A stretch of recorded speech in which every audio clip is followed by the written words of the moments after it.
हाँ जी, CA final के सभी स्टूडेंट्स कैसे हो आप सब? वो सभी स्टूडेंट जो अभी रिसेंटली आईबीएस का एग्जाम दे के आए हैं, आज ये क्लिपिंग का पर्पस है उस आईबीएस के सॉल्यूशन को डिस्कस करना।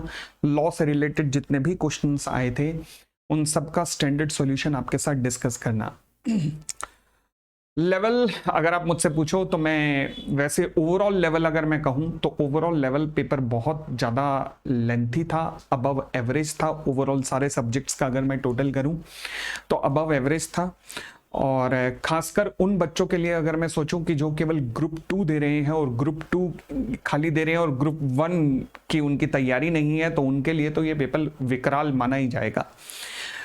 मैं भी आपका सपोर्ट करता हूं कि कहीं ना कहीं आईसीआई को इस बारे में देखना चाहिए कि अगर ग्रुप 2 के अंदर ये पेपर दिया है तो खाली ग्रुप 2 के पेपर्स ही पूछने चाहिए, और मतलब इस तरीके से कहीं ना कहीं पेपर का लेवल सेट करना चाहिए। क्योंकि उन बच्चों के लिए देखो जो एक एक ग्रुप करके दे रहे हैं, आप उसे ये भी सोचते हो कि वो ग्रुप 1 भी पूरा का पूरा रिमेंबर करके बैठे, तो ये थोड़ा गलत होगा।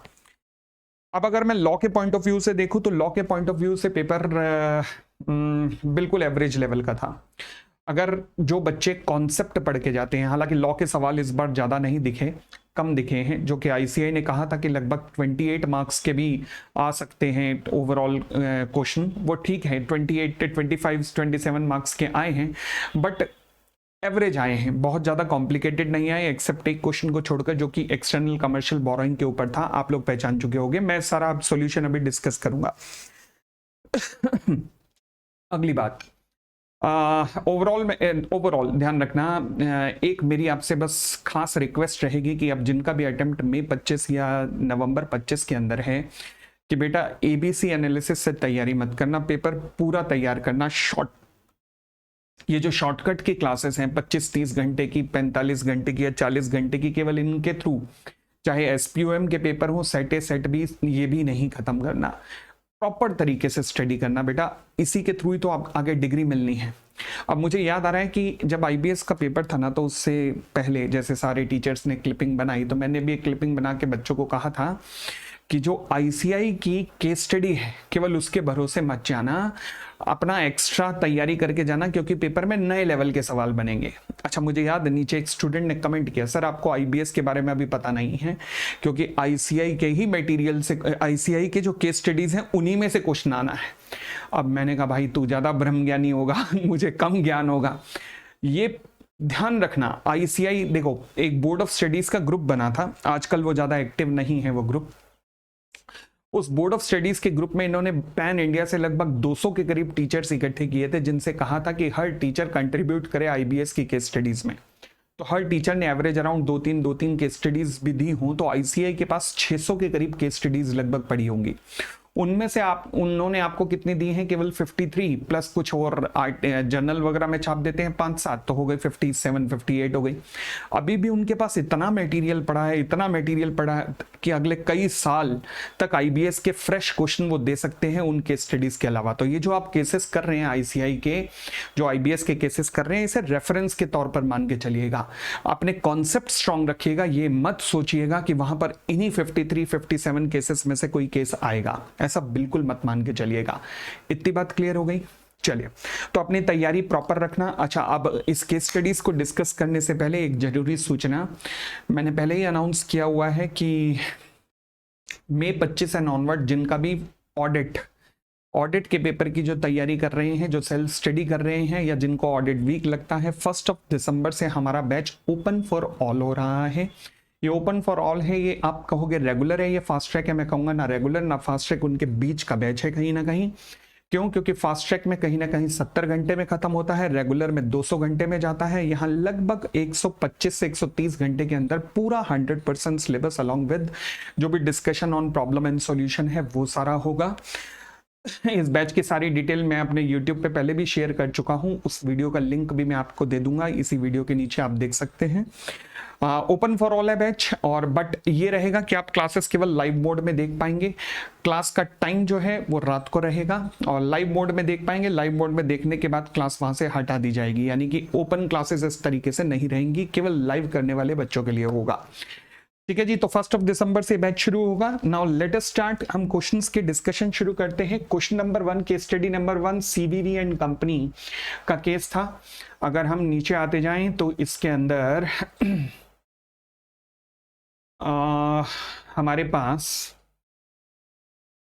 1.1 हमारा नहीं, लॉ का नहीं था, मैं लॉ के पॉइंट ऑफ व्यू से बोल रहा हूं। 1.2 भी नहीं था, 1.3 भी नहीं था। आइएगा 1.4, एफसीआरए के ऊपर बेस्ड क्वेश्चन था। 1.4 क्या कहता है? कहता है which of the following statement are incorrect in relation to the consequences of suspension of the certificate of registration as per the provision of FCRA. मतलब अगर एफसीआरए के अंदर अगर आपका रजिस्ट्रेशन सर्टिफिकेट सस्पेंड हो जाता है, यानी कि we are talking about section 13 of the FCRA, तो अगर suspension of the certificate of registration हो जाता है तो उसके कॉन्सिक्वेंसेस क्या रहेंगे?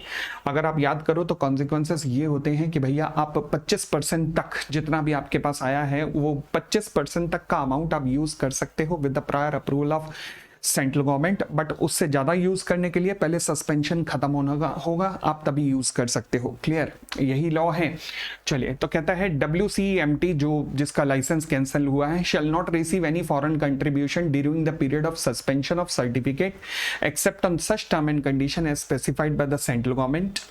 WCEMT can receive the foreign contribution up to $25,000 during the period of suspension of certificate with the prior permission of the Reserve Bank of India. WCEMT can spend up to 16,50,000 of the unutilized amount lying with it with the declared aim and object without the approval of the central government. WCEMT can spend up to 16,50,000 of the unutilized amount lying for the declared aim and object with the prior approval of the central government, यानी कि इसके central government की prior approval के साथ ही आप use कर सकते हो। कहां तक? 16,50,000 तक। अब सवाल उठा कि क्वेश्चन कह क्या रहा है, जरा मैं आपको सीधा क्वेश्चन पे ले जाता। ये देखिएगा, पैरा है we care education and medical trust. We Care Education and Medical Trust is registered under the FCRA Act 2010. Mr. Kamal Grover, Secretary of the Trust, visited the office to meet CA Anirudh, who is handling all the FEMA-related work of the client for the past 6 years. He shared a notice received from the central government regarding inquiry before the cancellation of registration and suspension of the certificate till the inquiry. He informed that the amount of 66 lakh is lying in the bank account out of the total foreign contribution. यानी कि foreign contribution में आपका कितना amount पड़ा हुआ है इस time? 66 lakh. 66 lakh का सेक्शन 13 के मुताबिक देखें तो 25% तक आप सेंट्रल गवर्नमेंट की परमिशन से यूज कर सकते हो। तो 66 इंटू 0.25 तो हमारा बचा 16.5 लाख। 16.5 लाख आप सेंट्रल गवर्नमेंट की परमिशन से यूज कर सकते हो। अब क्वेश्चन ने पूछा क्या है, आइएगा। क्वेश्चन कहता है कि which of the following statement are incorrect.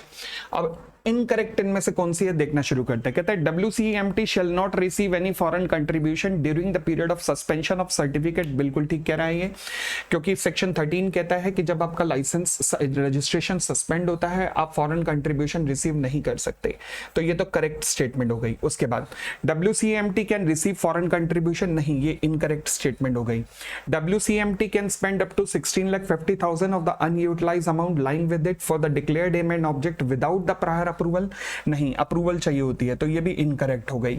WCEMT can spend up to 60,50,000 of the unutilised amount lying it with the prior approval of the central government, ये करेक्ट स्टेटमेंट हो गई। तो इनकरेक्ट कौन सी है? Second and third, they are incorrect. Second और third कहां लिखा है? सी में। तो which option is correct? C option is correct. ठीक हो गई इतनी बात। चलिए, उसके बाद यहां पर लॉ का कोई भी क्वेश्चन नहीं था, ये ऑडिट रिपोर्ट से रिलेटेड क्वेश्चन था। इससे 700 और 705 पे रिलेटेड था आपका। और उसके बाद 1.8 ये भी नहीं था यहाँ पर, और लॉ का कोई क्वेश्चन नहीं था। केस स्टडी नंबर 2 पर आते हैं। आइएगा, केस स्टडी नंबर 2। हाँ, यहाँ पर एक बहुत बड़ी गड़बड़ है, वो क्या? पढ़िएगा। एक्सटर्नल कमर्शियल बोरोइंग का क्वेश्चन था। अब एक्सटर्नल कमर्शियल बोरोइंग के क्वेश्चन से पहले मैं आपको पढ़वाना चाहता हूं, क्योंकि ये वो क्वेश्चन है जिस पे बच्चों ने कहा कि उनका काफी टाइम खराब हुआ है। किसी के 10 मिनट, किसी के 15 मिनट केवल इस क्वेश्चन पे खराब हुए हैं। अब ये क्वेश्चन है क्या, देखते हैं है क्या। चलिए मेरे साथ शुरू कीजिएगा। पहला कहता है which of the following statement is or are correct in relation to the ECBs raised by the GEL. अब जीईएल ये क्या है आइएगा, जीईएल लो जी, ग्रीन एनर्जी लिमिटेड, ये कंपनी थी जो कि चेन्नई बेस्ड थी। कंपनी कहां पर थी? चेन्नई बेस्ड। अच्छा, अब उसके बाद क्या हुआ है, कंपनी को लोन की जरूरत थी तो कंपनी ने लोन लिया है। The company GEL took a long term loan from the ABC Limited for managing the capital expenditure pertaining to the new project। तो कैपेक्स के लिए कंपनी ने लोन लिया ABC Limited नाम के इंस्टीट्यूशन से। अच्छा, or the installment due in the financial year 23-24 could not be paid on time, and as a consequences the loan become repayable on demand on 31st of March 2024। आप default कर दिया आपने loan में। You are into manufacturing, yes they are into manufacturing and export of the power storage equipments. लो जी, तो power storage equipment वगैरह की मैन्युफैक्चरिंग में एंगेज है। कंपनी ने डिफॉल्ट कर दिया। डिफॉल्ट करके अब हुआ क्या, जीईएल ने नेगोशिएट किया कब, जून 24 में अपने लेंडर के साथ, लेंडर एबीसी लिमिटेड के साथ, कि भैया आप प्लीज डिमांड नहीं करेंगे मुझसे पैसा, मुझे थोड़ा वक्त दे दो रीपेमेंट करने का। ओके, द ड्यूओ मतलब लेंडर प्लस बोरोवर, उन्होंने मैटर के बारे में सोचा और सोचने के बाद डिसाइड किया गया कि चलो एक काम करते हैं, हम एक्सटर्नल कमर्शियल बोरोइंग के थ्रू पैसा मंगाते हैं। बट ये एक्सटर्नल कमर्शियल बोरोइंग कैसी होगी, आईएनआर डिनोमिनेटेड होगी, एफसीवाई नहीं, फॉरेन करेंसी नहीं, आईएनआर डिनोमिनेटेड होगी। आईएनआर डिनोमिनेशन का मतलब होता है कि जब इसकी रीपेमेंट होगी तो इंडियन रुपीज में होगी। ठीक है, उसके बाद bye issuing a non convertible debentures issue किए जा रहे हैं और मिनिमम एवरेज मैच्योरिटी पीरियड कितना रखा गया है, 7 साल। अच्छा, 7 साल के लिए आप पैसा रेज कर रहे हो, किस लिए, repayment of rupees loan, ABC limited से जो आपने लोन लिया हुआ है उसकी रीपेमेंट के लिए। क्या 7 साल के लिए आप पैसा रेज कर सकते हो repayment of the rupees loan के लिए? Minimum average maturity period ECB देखोगे तो हाँ जी रेज कर सकते हो, कोई दिक्कत नहीं है, अभी तक ठीक चल रहा है। फिर the foreign investor who will be subscribing to set debenture requested for the interim financial report. ठीक है, GEL instructed GM finance to prepare for the same. ठीक है, अब यहाँ पे मेरे से रिलेटेड कुछ है नहीं, लॉ से रिलेटेड।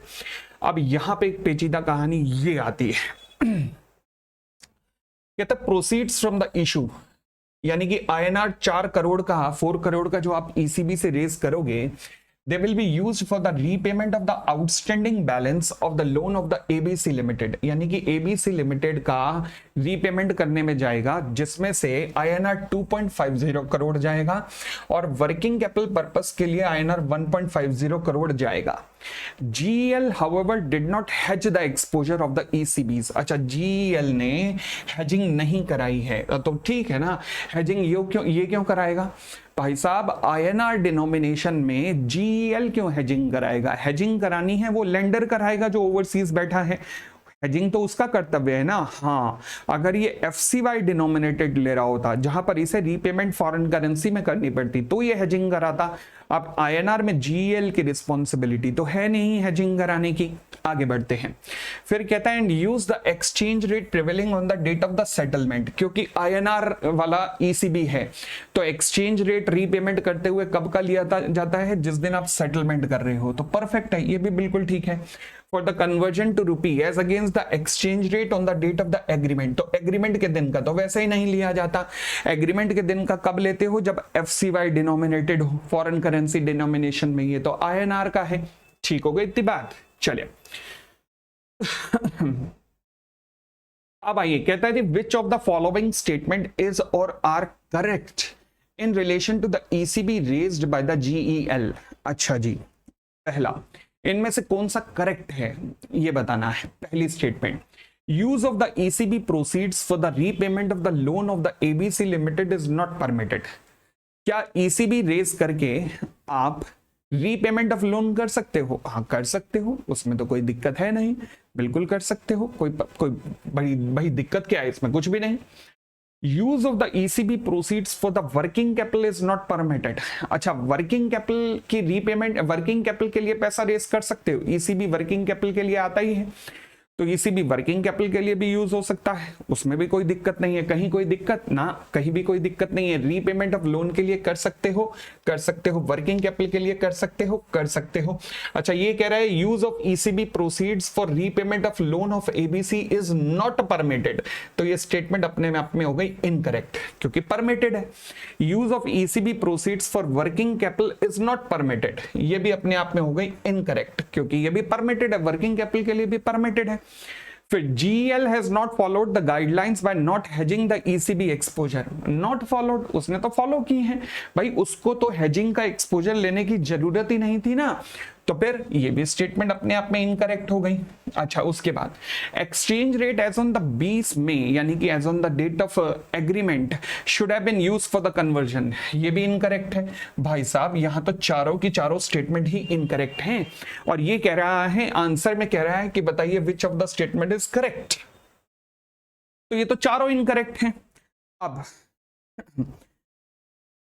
इसका लॉजिकली आंसर तो बनता है कि भाई मार्क्स मुझे लगता है कि आईसीआई को सबको दे देना चाहिए यहां पर, क्योंकि चारों की चारों स्टेटमेंट इनकरेक्ट है।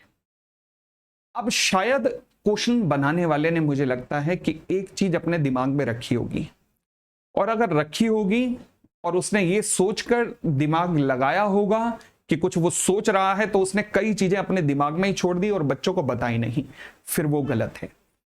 अब मुझे लगता है कि उसके दिमाग में क्या रहा होगा। वैसे तो अगर मैं कहूं आईसीआई से, मैं रिक्वेस्ट करूंगा कि भाई ये क्वेश्चन इनकम्प्लीट इंफॉर्मेशन के साथ है, पूर्ण रूप से इसमें कोई इंफॉर्मेशन नहीं दी गई। जिसने भी क्वेश्चन बनाया है उसने काफी इंफॉर्मेशन अपने दिमाग के अंदर ही रखी है, उन दिमाग की इंफॉर्मेशन को उसने बाहर आने नहीं दिया। अब आधी अधूरी इंफॉर्मेशन के बेसिस पे हम स्टूडेंट से इतना नहीं मजबूर कर सकते कि भैया जाके सॉल्व करके आओ, देखो उसके दिमाग में क्या चल रहा होगा। बट फिलहाल उसके दिमाग में क्या चल रहा होगा मैं बताता हूं। इन्होंने जो यूज किया है वो यूज किया है कि GEL एक कंपनी है, कंपनी ने डिफॉल्ट किया लोन की रीपेमेंट में, फिर जून में आए, जून में आके कुछ सेटलमेंट वगैरह किया। अब सेटलमेंट के अंदर ECB रेज की जा रही है, ऐसा कुछ ये सारी सिनेरियो बनाए हैं। अब अगर आप फेमा के आईसीआई के मटेरियल पे आए, सबसे लास्ट में आपको एक पैरा मिलेगा, ECB by entities under restructuring या ECB facility for refinancing the stressed assets।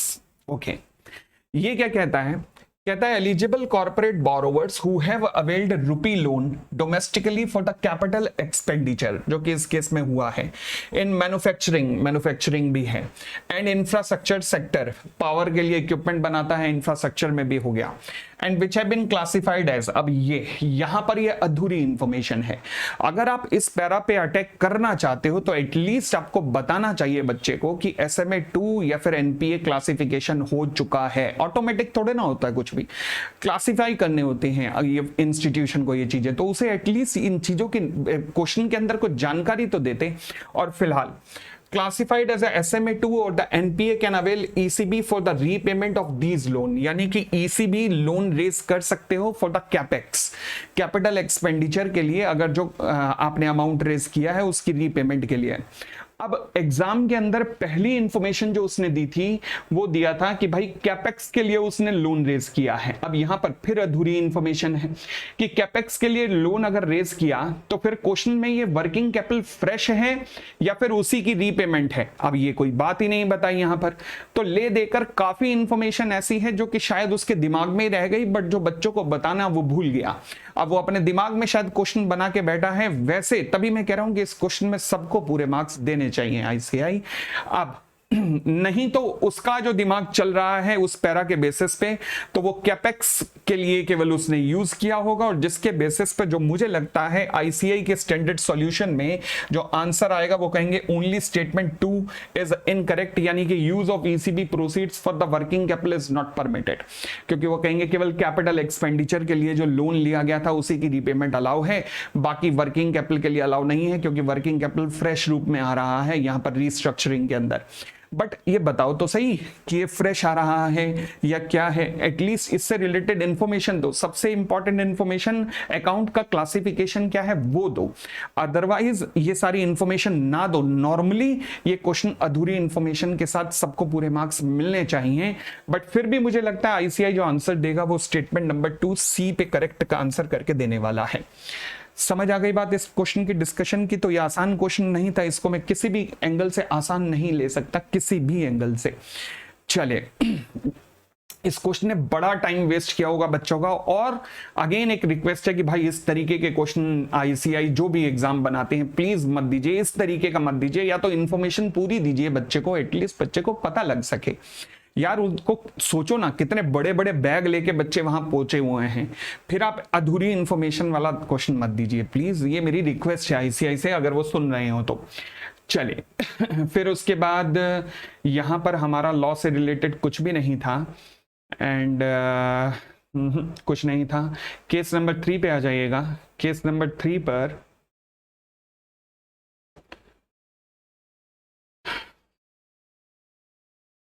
Descriptive question के अंदर आ जाइएगा। Question number 3.8, state whether a petition under section 241 of the Companies Act 2013 by the minority shareholder is maintainable. Also state whether there is any impact on the maintainability of the petition due to withdrawal of the consent by a group of the member after the commencement of the proceedings. सबसे पहली बात 241 मैं थोड़ा recall करा देता हूं। 241 कहां का है? ऑपरेशन एंड मिसमैनेजमेंट का है।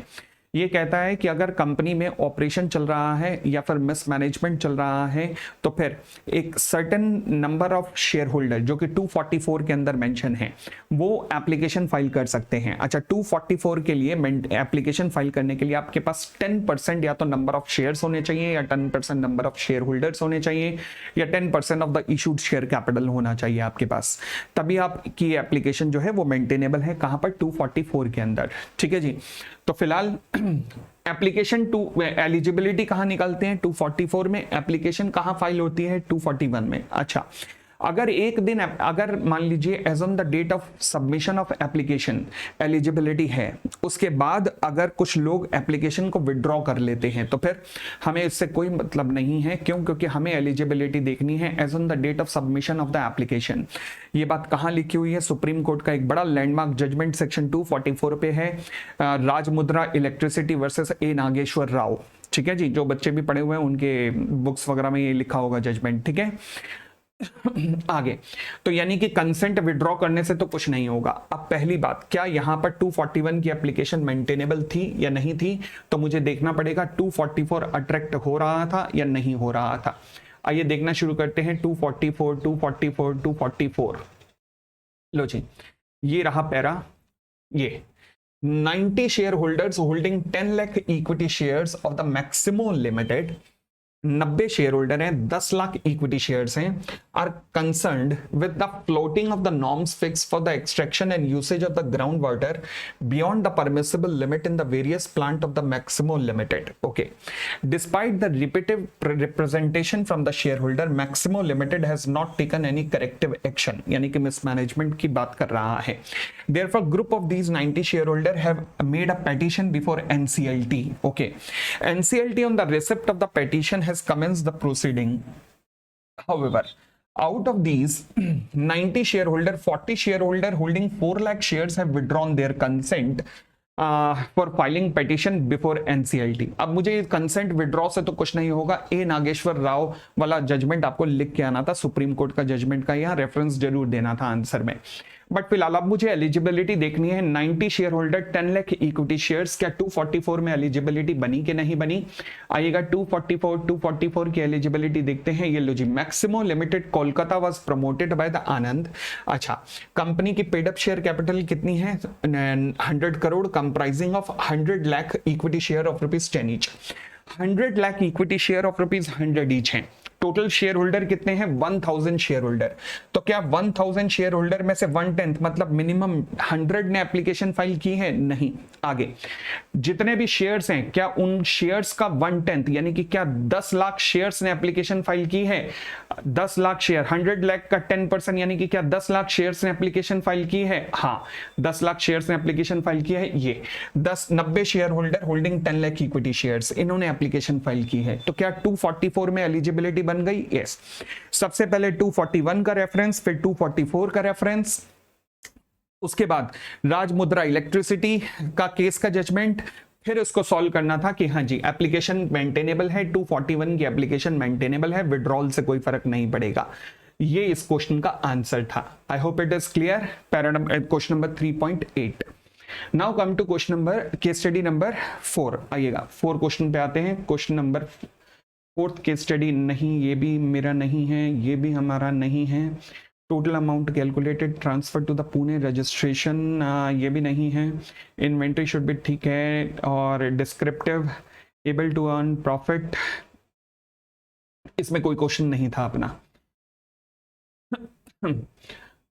अच्छा, इसमें कोई क्वेश्चन लॉ का नहीं था। Now come to question number 5। Question number 5 पे आते हैं अगर, तो यहां पर कुछ इश्यूज दिए गए हैं। अच्छा, यहां पर एक अच्छा क्वेश्चन था काफी।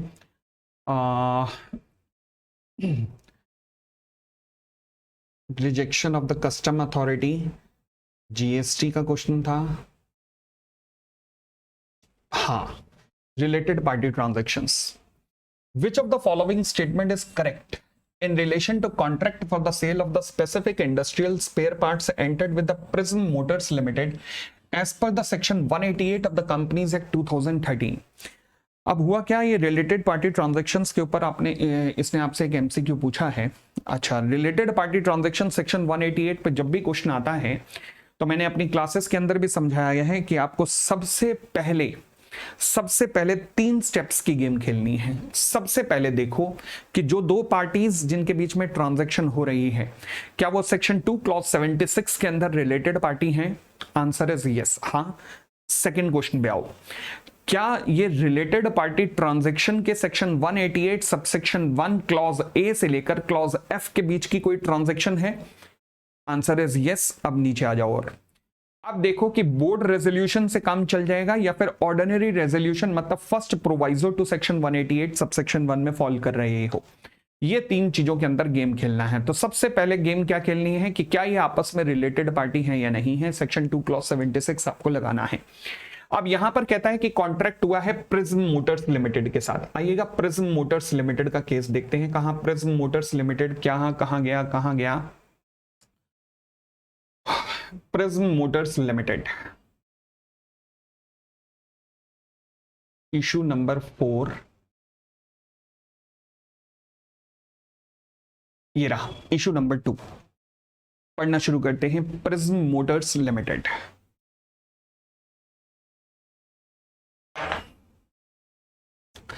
REL entered into a contract with the Prism Motors Limited for the sale of the specific industrial spare parts and supplied the same, having a transaction value of 82 crore during the year. The total net worth and the paid up share capital of the Prism Limited was 90 crore and rupees 40 crore respectively. ठीक है।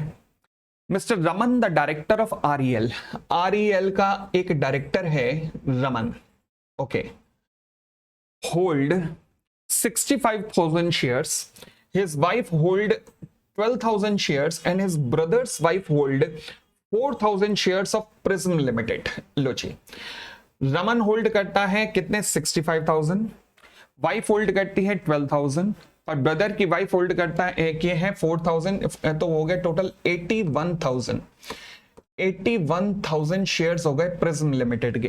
कहां जा रहे हैं हम जा रहे हैं section 2 clause 76 sub clause V5 पे, जहां कह रहा है कि अगर एक कंपनी दूसरी बॉडी कॉर्पोरेट से डील करती है, जिस बॉडी कॉर्पोरेट में इस कंपनी का डायरेक्टर वहां पर डायरेक्टर भी है एंड अपने रिलेटिव के साथ मिलकर more than 2% of the paid up share capital hold करता है उस कंपनी की।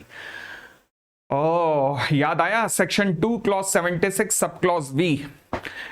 एक कंपनी का डायरेक्टर दूसरी कंपनी में डायरेक्टर भी है, प्लस रिलेटिव के साथ मिलकर 2% से ज्यादा होल्ड करता है दूसरी कंपनी की। अब प्रिज्म लिमिटेड की पेड अप कैपिटल कितनी है? 40 लाख इक्विटी शेयर्स, 40 लाख का 2% बना 80,000 शेयर्स। हाँ, समझ रहे हो कहां फंसा रहा है? 80,000 इक्विटी शेयर। बहुत अच्छे से कॉन्सेप्ट आना चाहिए तभी इतना पकड़ पाएगा इंसान भाई, ऐसे नहीं पकड़ पाएगा। ऊपर ऊपर से 30-40 घंटे की क्लासेस वाले नहीं पकड़ पाएंगे, ये बात ध्यान रखना। अच्छा, तो आपको 80,000 शेयर्स देखने हैं और साथ में रिलेटिव की डेफिनेशन सेक्शन 2 क्लॉज 77 के अंदर, रिलेटिव की डेफिनेशन के अंदर डायरेक्टर, यस, डायरेक्टर की वाइफ आती है, यस, बस उसके ब्रदर की वाइफ ना ना ना, ब्रदर की वाइफ नहीं आती। तो यानी कि 77,000 शेयर होल्ड करते हो आप प्रिज्म लिमिटेड में, 77,000। तो ये लेस देन 2% बना, यस, लेस देन 2% बना। तो अब लेस देन 2% बना तो सवाल उठा क्या related party under section 2 clause 76 हुए? नहीं, related party under section 2 clause 76 नहीं बन पाए। अब जब रिलेटेड पार्टी नहीं बन पाए तो फिर उसके बाद तेल निकलवाए सारी इंफॉर्मेशन। मुझे क्या करना है? मेरे लिए सारी की सारी इंफॉर्मेशन बेकार हो गई, क्योंकि जब रिलेटेड पार्टी नहीं है तो रिलेटेड पार्टी ट्रांजैक्शन कहां से होगी? जब रिलेटेड पार्टी नहीं है तो रिलेटेड पार्टी ट्रांजैक्शन कहां से होगी? होगी नहीं। आइएगा एमसीक्यू पे वापस आते हैं। भाई साहब ये तो रिलेटेड पार्टी नहीं है। हाँ जी, the contract for the sale of goods with Prism motor limited is not valid as it is a related party transaction. गलत। Contract for the sale of goods with the Prism motor limited is valid though it is a related party transaction. गलत। Contract for the sale of goods with the Prism motor limited is not valid as it is a related party transaction. गलत। Contract for sale of goods with the Prism motor limited is valid and it is not a valid as it is not a related party transaction. D. चलिए और आगे आते हैं। What is the amount of the penalty that can be levied? हमारा नहीं है। Examine with reference to the provision of the Company Act the validity of the proposal regarding remuneration and sitting fees to the director. Again law के ऊपर based question था, आइए देखते हैं। Law के ऊपर बेस्ड क्वेश्चन था, सिटिंग फीस का क्वेश्चन है। आइए, सिटिंग फीस की चर्चा कहीं हुई है, बिल्कुल हुई होगी, तभी तो पूछा इसने। सिटिंग फीस देखिएगा, सिटिंग फीस की चर्चा। REL being managed by Mr. Srivastava, जो मैनेजिंग डायरेक्टर है, propose to pay a commission at the rate of 6% of net profit to mister Srivastava. अच्छा, केवल सिटिंग फीस की बात की है, एक बार देखना जाए, पूरी रेम्युनरेशन की बात की है इसने। Validity of proposal regarding remuneration and sitting fees to the director. Okay, remuneration की बात की है। 6% की अगर रेम्युनरेशन पे करने जा रहे हो, क्या मैं कह सकता हूं section 197 proviso to section 197 subsection 1 के अंदर आपको स्पेशल रेजोल्यूशन पास करना पड़ेगा, क्योंकि एक मैनेजिंग डायरेक्टर को 6%, यस, तो 197 सबसेक्शन 1 का प्रोवाइजो लिखना था। उसके बाद the company also propose to pay a suitable additional remuneration to mister Charan, a director, for professional services rendered. यानी कि एक्सपर्ट डायरेक्टर है, एग्जीक्यूटिव डायरेक्टर नहीं होगा, मतलब होल टाइम डायरेक्टर वगैरह नहीं होगा। ये एक्सपर्ट डायरेक्टर है, मतलब नॉन एग्जीक्यूटिव डायरेक्टर की कैटेगरी में आएगा।